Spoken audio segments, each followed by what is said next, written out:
Motivasyonun en etkili şekli ilerlemedir. Kim olduğunuzu değiştirmenin en pratik yolu yaptığınız şeyi değiştirmektir. Optimize etmeden önce standartize etmeniz gerekiyor. Merhaba, ben Barış Ege. Az önce aktardığım alıntılar dünya çapında 5 milyonun üzerinde satmış muhteşem bir kitaptan.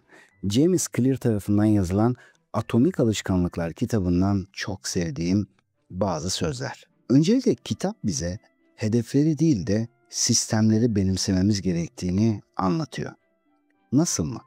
Eğer hedefin 10 kilo vermekse bunu bir şekilde yapabilirsin. Ancak muhtemelen tekrar kilo alırsın. Fakat fit ve sağlıklı yaşamak üzerine bir sistem kuracak olursan kilonu da her daim koruyabilirsin. Kitabın en kısa karşılığı aslında bu. Hedefleri boş ver, sisteme gel. Yani hedefleri boş ver derken eğer doğru yaşayacak bir sistem kuracak olursan seni o hedeflere ulaştıracak bir sistem üzerine yaşarsan hedefler zaten sana kendi kendine gelir. James Clear şu sorularla farkındalık uyandırıyor. Amacın bir kitap yazmak mı? İyi bir yazar olmak mı? Maraton koşmak mı? İyi bir koşucu olmak mı? Şimdi çok paraya sahip olmak mı? Zengin biri olmak mı? Eğer aklından ya Barış bunlar aynı şeyler değil mi diye bir soru geçiyorsa bil ki aynı şeyler değil, hatta birbiriyle çok farklı şeyler. Yani iyi bir yazar olursan başka bir ifadeyle bu alışkanlıkları edinirsen zaten kitap, hatta kitaplar yazarsın. Peki nedir iyi bir yazarın alışkanlıkları? Sürekli yazmak elbette. İyi kötü demeden her gün yazmak.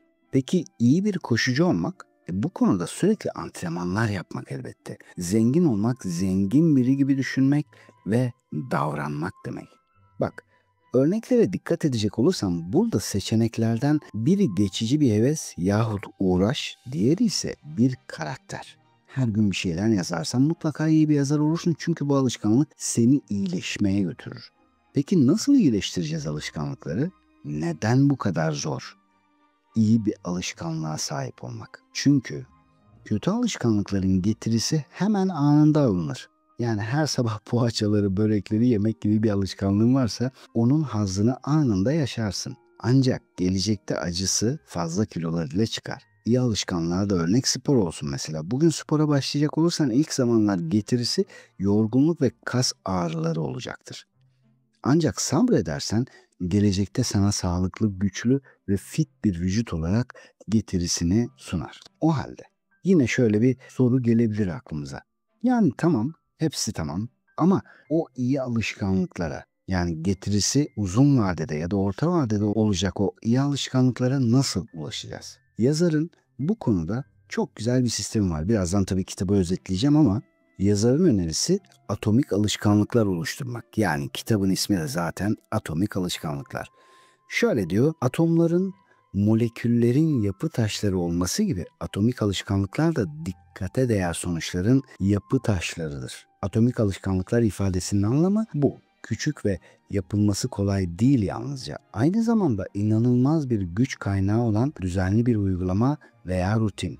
Bileşik büyüme sisteminin bir bileşini. Aslında o kadar iyi düşünülmüş bir isim ki biliyorsun atomlar da bir araya geldiğinde muazzam bir güç oluşturabiliyor. İlk başta küçük ve önemsiz görünen değişiklikler eğer onlara yıllarca bağlı kalmaya istekliysen birleşerek olağanüstü sonuçlara dönüşecektir. İşte sistem özetli bu aslında. Yani bize diyor ki küçücük başlayabilirsin, bu seni hiç zorlamaz ama sonra muazzam sonuçlara dönüşebilir. Örneğin bir yıl boyunca bir alanda, herhangi bir alanda her gün %1 kendini geliştirecek olursan yıl sonunda %3700 yani 37 kat daha iyi olursun. Rakama dikkat edelim. 37 kat daha iyi olmak yani muhteşem bir sonuç aslında değil mi? Bunun tersi de mümkün. Her gün %1 kötüye gidersen yıl sonunda neredeyse sıfıra inersin. Aldığın küçük kararlar birikerek büyük sonuçlar doğurur. Çok sevdiğim bir örnek ya da metafor var. Japonya'dan Türkiye'ye gelmek üzere bir gemi yola çıksa rotasındaki 1 santimlik sapma 6 ay sonra onu Güney Afrika'dan çıkarır. Yahu koca okyanus 1 santim nedir ki? Ama sürekli devam eden 1 santim.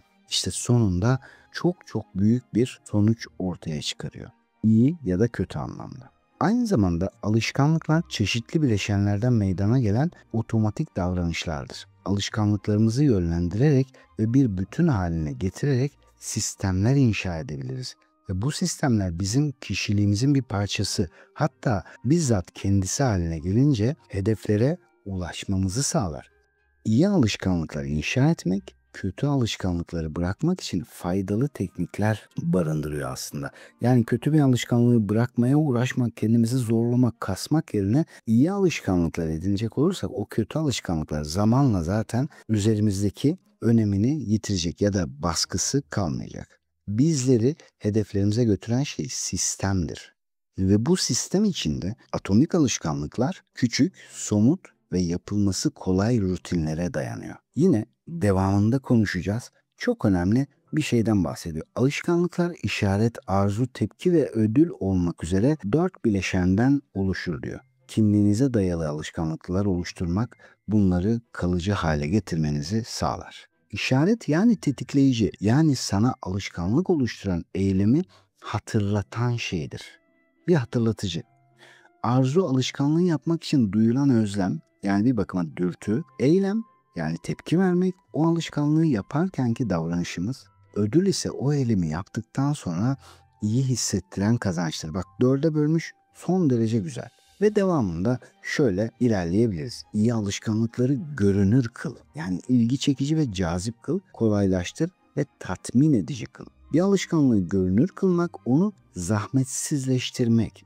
Yani gözümüzün keseceği hale getirmek. Yanında kitap bulundurursan, uyumadan önce yatağının yanında duracak olursa o kitap mutlaka okursun diyor aslında. Son derece basit. Spor malzemelerini evinde görünür bir yerde durursa spor malzemelerin, o zaman spor salonuna çok daha rahat gidersin. İlgi çekici ya da cazip kılmak kişinin nasıl bir insan olmak istediğiyle alakalıdır. Ya da nasıl çekici hale getireceğiyle. Yani bunu ifade etmek bile çok önemlidir. Nasıl ifade ettiğimiz. Örneğin ben bir enstrüman çalmaya uğraşıyorum, çalışıyorum demek yerine ben bir müzisyenim demek bambaşka bir şeydir. Spor yapmaya çalışıyorum, ben spor salonuna düzenli gitmeye çalışıyorum demek yerine ben bir sporcuyum demek bambaşka bir şey. Karakterinin bir parçası haline geliyor.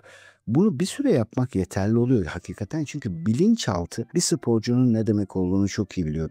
Bir müzisyenin ne anlama geldiğini çok iyi biliyor. Şaşırtıcı ama öyle biliyor. Ve bir süre sonra bize o karakterden parçalar yüklüyor aslında. Kolaylaştırmak ise alışkanlığı yaparken gereken şeyleri bir araya getirmek. Yani zihinsel olarak bizi yapmaya hazırlamasıdır. Yani sağlıklı beslenmeye karar verdiysen örneğin 3-5 günlük yiyeceğini hazırlayıp buzdolabında saklayabilirsin. Bu durumda ne olur? Hemen o an sağlıklı bir yiyeceğe ulaşamadığında eski alışkanlığın yükselir, ama böyle yaptığında hep elinin altında olur ve mazeret kalmayabilir. Tatmin edici hale getirmek ise o eylemi yaptıktan sonra hemen kendini ödüllendirmendir. Yani ilk günlerde kitap okumak zor mu geliyor? Hemen kendi kendine şöyle bir pazarlık yapabilirsin. Ya işte bugün okuyacağım bölüm nedir? 20 sayfa, 30 sayfa. Hemen sonra işte o diziyi izleyeceğim. O an kendini disipline etmeye çalışıyorsun bir görevle alakalı. Kendi kendine şunu söylüyorsun. Hemen bu biter bitmez gidip şu videoyu izleyeceğim. Kendime bir çikolata ısmarlayacağım. Diyet yapıyorsun ve zorlanıyorsun. 6 gün sonra, yani 7. gün serbest günüm zaten. Canımın çektiğini yiyeceğim gibi.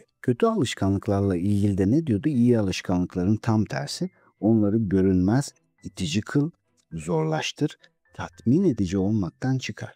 Yani bol bol abur cubur yiyorsan ya da fast food yiyorsan o halde ne yapabilirsin? Oralardan artık geçmeyebilirsin. Yolunu değiştirebilirsin. Bir fast food restoranı görmemeyi tercih edebilirsin bilinçli olarak. Belirli uygulamalar kullanıyorsan ve oradan sipariş veriyorsan o uygulamayı telefonundan silebilirsin. Elbette bu başlı başına kalıcı bir değişiklik de değildir, ama en azından o tetikleyiciyi ortadan kaldırabilirsin. Harcama konusunda kendini frenlemekte zorlanıyorsan kredi kartını internet alışverişine ne yapabilirsin? Kapatabilirsin. Sınırlandırabilirsin limitini.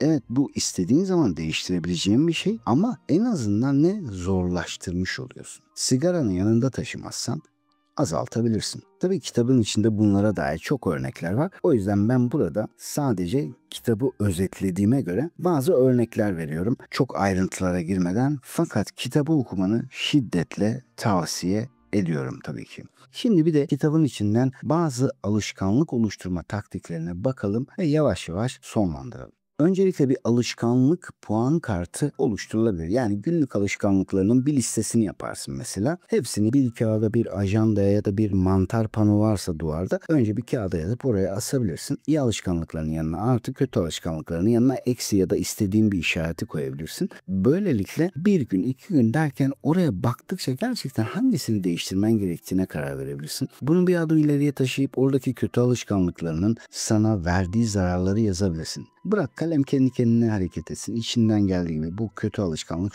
şuna sebep oluyor. Bunlar hayatımda olmasaydı şunlar olabilirdi gibi egzersizler yapabilirsin. Bu sana zihinsel olarak bunu değiştirmen gerektiği konusunda daha güçlü bir itici güç olur.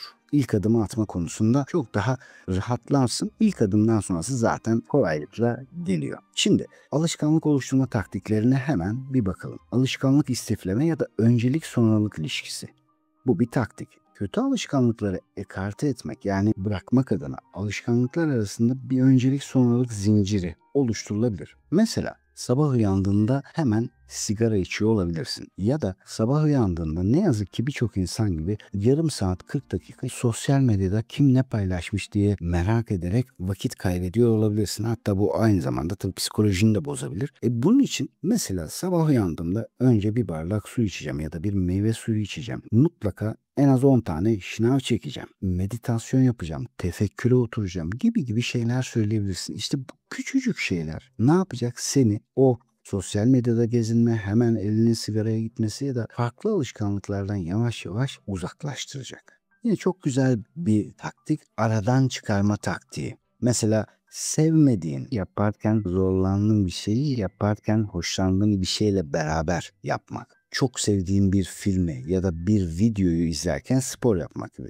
Televizyonun karşısına geçebilir. O videoyu YouTube'dan ya da herhangi bir platformdan açabilir ve bu arada şınav, mekik, egzersiz neyse bunları yapabilirsin. En azından o arada zihnin başka bir şeyle meşgul olurken bedenini bununla meşgul edebilir ve bir alışkanlığa dönüştürebilirsin. Ortamı tasarlama taktiği de çok güzel. Yani ortamı alışkanlığına uygun hale getirmek. Mutfakta sadece yemek yemek, yatak odasında sadece uyumak ya da evin bir köşesini belirlemek ve orada kitap okumak gibi. Artık bir aidiyet oluşmaya başlıyor ve artık o koltuğa oturduğunda o kitabı alıyorsun eline ya da birbiriyle ilişkili hale getirdiğinde yapmak daha kolay oluyor ya da yaptığın şeyi en iyi şekilde yapıyorsun. Yine gruplandırma taktiği son derece güzel bir taktik. Yani uyandıktan hemen sonra kendini iyi hissettirecek şeyleri yapmak gibi. Yani hemen dişlerini fırçalamak, ardından duşa girmek, mümkünse soğuk ya da en azından soğuğa yakınlık bir duş almak yahut namaz kılmak, belki tefekkür etmek, ibadetler de ruhsal açıdan çok önemlidir. Ardından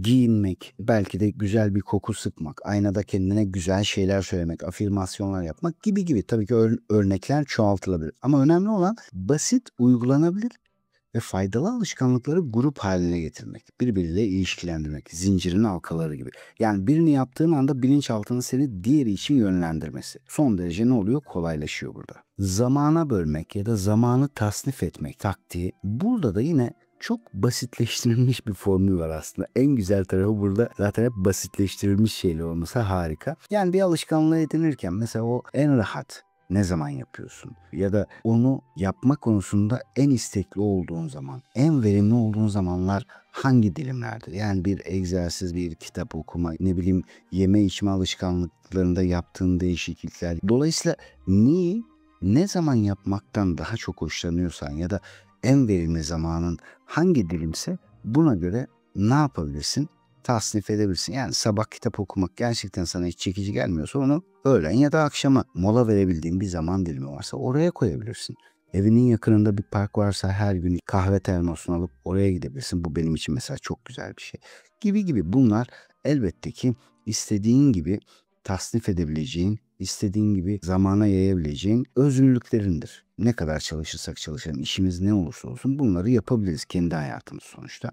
Görselleştirme stratejisi ya da taktiği yine çok güzel bir şey. Yani örneğin buzdolabına asabilirsin yahut yine bir mantar pano, vizyon panosu gibi bir şey varsa yatak odana böyle bir pano asabilirsin. Burada bahsettiğim şey hani buzdolabına asabilirsin dediğim bir kağıt. Onun üzerine şu saatte şunu yapıyorum, öğlen bunu yapacağım, akşam bunu yapacağım gibi. Yani sana hatırlatıcı olan bir şey. Ne olduğu çok önemli değil. Nasıl hatırlamayı seviyorsan o şekilde davranabilirsin. Mühim olan görselleştirebilmen. Mühim olan bir şekilde zihnine yavaş yavaş onu oturtabilmendir burada. Ya da artık tabii ki her şeyimiz dijital olmaya başladığı için çok tavsiye edeceğim bir şey değil ama yine böyle hani Trello, alışkanlık takipçisi gibi aplikasyonlar var. Buradan da elbette ki görselleştirebilirsin ama bence eski usuller daha güzel olur. Başkalarıyla birlikte yapma taktiği. Yine son derece basit bir şey. Örneğin çevrendeki insanlar sürekli alkol alıyorsa, abur cubur yiyorsa, sigara içiyorsa senin de onlara eşlik etmen muhtemeldir. Belki hemen değil ama bir süre sonra artık senin içinde normale döner. Kanıksamaya başlarsın. İnsan ortamına uyum sağlayan bir varlıktır. Böyle bir gerçek var. Bunu tersine de döndürmek mümkün değil mi? Yani istiyorsun ama bir türlü kitap okumaya başlayamıyorsun ya da onu sürekli hale getiremiyorsun. Ama çevrende bol bol kitap okuyan insanlar olursa bunun ne kadar kolay olduğunu görürsün. Sık görüştüğün insanlar, spor yapan insanlarsa, sağlıklı beslenen insanlarsa senin için de onu oturtmak çok daha kolaylaşacaktır. Bir türlü aslında çok istiyorum ama bir türlü namaza başlayamıyorum. Aynı şey eğer çevrende düzenli olarak namaz kılan insanlar olursa bu durumda senin de namaza başlaman ya da onu devam ettirmen son derece kolay olacaktır. Duyguları yönetme ya da duygusal durumunu değiştirme taktiği. Burada da yine o kadar basit, uygulanabilir ve güzel bir taktik var ki. Şöyle düşünelim. Yani birçok kötü alışkanlığın kökeni bilirsin. Üzüntüden, kaygıdan, endişeden, öfkeden, bazı olayları zihninde tekrar tekrar ziyaret etmekten kaynaklanır. Bunlar bir yere kadar insani şeylerdir ama dikkat etmek gerekir. Ve birer tetikleyicidir o duygular. Yani örneğin sinirlendiğinde ya da bir şeye üzüldüğünde sürekli bir şeyler yiyen insanları bilirsin. Belki sen de dönem dönem yapmışsındır bunu. Ya çok stresliyim deyip alkol alan insanlar vardır. Öfkeli ya da bir şeye üzüldüğünde alkol alır, durmadan çikolata yer ya da artık her ne yapıyorsa abur cubur yer vesaire. Burada nedir? İşte o duygu bir bakıma bir tetikleyici oluyor. O abur cuburu sürekli işte cips yemek adına, sürekli çikolata yemek adına, sürekli alkol tüketmek, sigara tüketmek adına ne oluyor? Bir tetikleyici oluyor. Ama burada ufak bir değişiklikle onu olumluya çevirebiliriz. Çok sinirlendiğinde, çok öfkeli olduğunda hemen mümkünse yürüyüş yapabilirsin. Eğer böyle hani bir parkurda falan yürüyemeyecek durumdaysan bulunduğun yerde tabiri caizse volta atmak bile çok işe yarıyor, emin olabilirsin. Ya da çok sevdiğin bir şarkı vardır. Dinlediğinde seni çok mutlu eden, çok coşku haline getiren, ilham veren. Ya biliyorsundur bu duyguları uyandırıyordur sende. Hemen bunu yapabilirsin. YouTube'dan, Spotify'dan nereden istiyorsan o şarkıyı açabilirsin. O şarkıyı dinleyebilirsin. Meditasyon ya da tefekkür yapmayı yavaş yavaş alışkanlık haline getirebilirsin. Nefes egzersizleri çok işe yarar bu arada. Yani en kısa en hızlı çözümlerden biridir. Birkaç saniye içerisinde bir anda mevcut durumunu değiştirebilir. Öfkeni sakinliğe doğru değiştirebilir. Tabii bu örnekler artırılabilir ama mühim olan buradaki yöntemi kavramak. Ya da yöntemin ne kadar basit olduğunu, birazcık ısrarcı olduğumuzda, biraz sabrettiğimizde, yolda kaldığımızda aslında değiştirebileceğimizi görmek. Zaten bir kere değiştirdikten sonra o artık bizim bir parçamız haline geldiği için ömür boyu kullanabileceksin. Ömür boyu o iyi alışkanlıkları seni daha iyileştirmesi adına kullanabileceksin. Tekamül yolculuğunu taçlandırması adına kullanabileceksin. Bitirirken kitaptan çok ama çok güzel alıntılar var. Ben alıntıları seviyorum. Daha önceden benim videolarıma, podcastlerime denk geldiysen bilirsin. Burada da yine birkaç güzel alıntıyla bitireyim. Hedeflerinin seviyesine yükselmiyorsun. Sistemlerinin seviyesine düşüyorsun. Alışkanlıklar kişisel gelişimin bileşik çıkarlarıdır. Muazzam, çok güzel bir söz gerçekten de. Yaşamının kalitesi alışkanlıklarının kalitesine bağlıdır. İlerlemeni belirleyecek olan şey sürece olan bağlılığındır. Motivasyonun en etkili şekli ilerlemedir. Girişte de söylemiştim ama bir kez daha söylemeye değer harika bir şey. En etkili şekli ilerlemedir. Evet, eğer ilerliyorsan başka bir motivasyona ihtiyacın yok. Dün yaptın, bugün de yaptın. Artık kendinle gurur duymaya başlarsın. O motivasyon sana yeter zaten. Her eylem sisteminin arkasında bir inanç sistemi vardır. Kim olduğunu değiştirmenin en pratik yolu yaptığın şeyi değiştirmektir. Muhteşem, tek kelimeyle muhteşem bir söz. Tüm davranışlar bir sorunu çözme arzusu tarafından yönlendirilir. Optimize etmeden önce standartize etmen gerekiyor. Yine girişte yaptığım bir alıntıydı bu da. Can sıkıntısı kişisel gelişim arayışındaki belki en büyük kötü adamdır. Teşvikler bir alışkanlık başlatabilir. Kimlik bir alışkanlığı sürdürür. Gerçekten çok ama çok güzel. Bu atomik alışkanlıkların gücüdür. Küçük değişiklikler olağanüstü sonuçlar. Her alışkanlığın tohumu tek ve küçücük bir karardır. Öz farkındalık eksikliği zehirdir. Yansıma ve gözden geçirme panzehirdir. Alışkanlıklar deneyimlerden öğrenilen zihinsel kısa yollardır. Sevgili dost, bugün seninle James Clear'ın muhteşem kitabı Atomik Alışkanlıkları konuştuk. Yeni bir kitap özetinde buluşana kadar kendine çok ama çok iyi bak. Sevgiler, selamlar.